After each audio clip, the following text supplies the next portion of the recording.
do'zaxga tushishdan biz ham qo'rqamiz-da, akalar. Shuning uchun mana shu yo'lda yuribmiz. Qimor o'ynamay, poraxo'rlik qilmay, chegaradan nasha, ko'knor, psixotrop tabletka olib o'tib, shuning uchun sotmayapmiz. To'rtta bunini artalmaydigan qilgan ishni siz qila olmaysiz.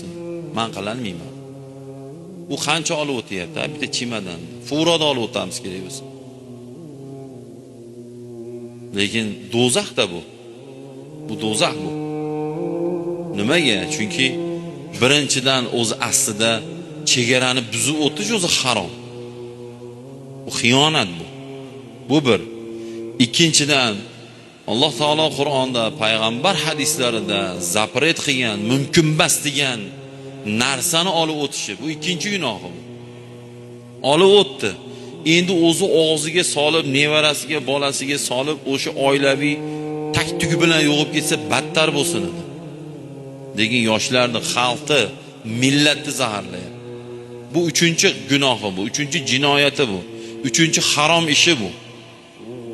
Shuning uchun oldinga kelganimda adashmasam aytdim, shunaqa odamlarni bilib qolsalaring, ehsoniga, to'yiga kirmanglar. Chunki ularning puli harom bo'ladi. Bularning puli harom bo'ladi. Kirib yesangiz, sizga ham luqmangiz buziladi. Ayniqsa hozir psixotrop tabletka yoki ko'knordan chiqqan mahsulot, umuman narkotika deylik, ichiga kirib ketaveradi o'sha gerasi ham, nashasi ham, ko'knori ham, psixotrop tabletkasi ham shu hammasi kirib ketadi-da. Shunaqa bilan shug'ullanayotgan odamni bildingizmi, bo'ldi, uni nonini yemang uni.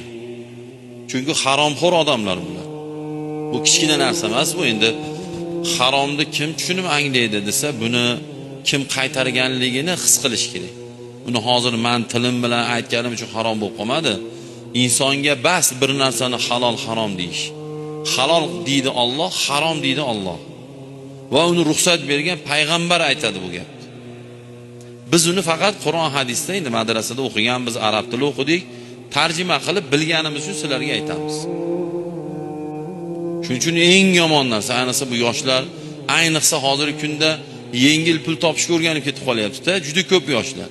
O'shunaqani ko'rib turib, darrov tez, chunki harom sel bo'lib keladi bolalar. Sel bu degani vagonlab keladi pul. Halol tomchilab keladi. Mana 1 gektar joyga dehqonchilik qilib, 6 oy mehnat qilib sotingda 2000-3000 dollar bo'ladi.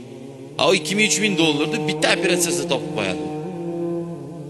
Siz minmagan mashinani minishi, siz qurmagan uyni qurishi yoki siz yashamagandek boshqacha yashashi, shohona yashashi, u siz bilan mana ayniqsa yoshlar, o'sha boring ana 50 dan pasti deylik, bizni aldab qo'ymasin-da bu.